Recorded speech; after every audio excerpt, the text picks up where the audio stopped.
The latest hurricane forecast released today predicts this season of storms will be above average, with at least 4 major hurricanes. Yet another active season comes as the National Oceanic and Atmospheric Administration is feeling the impact of massive budget cuts. In tonight's In Depth, CBS's Rob Marciano reports on the looming storms and staff shortages.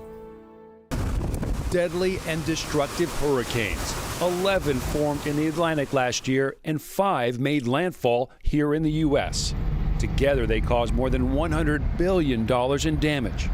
And the year ahead could very well produce another round of dangerous storms. In the 2025 Atlantic hurricane season, we're predicting 17 named storms, that's tropical cyclones. We're predicting 9 hurricanes and 4 major hurricanes. Levi Silver is a scientist with Colorado State University's Tropical Cyclone Research Team. He co-authored the newly released forecast.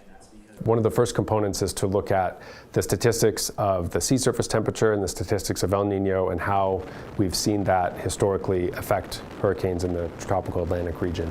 And the experts are predicting above average hurricane activity again this year. Couple of reasons: uncertain El Nino conditions, and the Atlantic is warmer. Matter of fact, the ocean is now warming at twice the rate it was just 20 years ago, and that's one of the reasons why many hurricanes are getting stronger. There is another potential challenge to future hurricane forecasts and warnings. Budget cuts. More than 800 employees have been fired from NOAA and the National Weather Service, raising concerns about the season ahead. The Hurricane Center, they're really good. They're going to keep doing a great job no matter what, but understaffing is a concern at a lot of forecast offices, and that's just going to keep getting worse with some of these choices. Andy Hazelton was laid off in February. He was a National Weather Service scientist conducting vital hurricane research. Part of what I did was flying on the planes, help collect the data that when we fly in the hurricanes, we feed that data right back to the National Hurricane Center so they can, they know in real time what the storm is. They can get that information out to the public right away. This data also goes into our models to improve them. He says the cuts to the National Weather Service could have far-reaching consequences.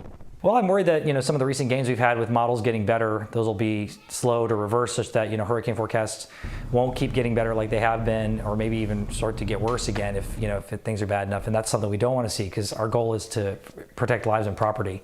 That's our mission. Hurricane season runs June 1st to November 30th. Rob Marciano, CBS News, New York.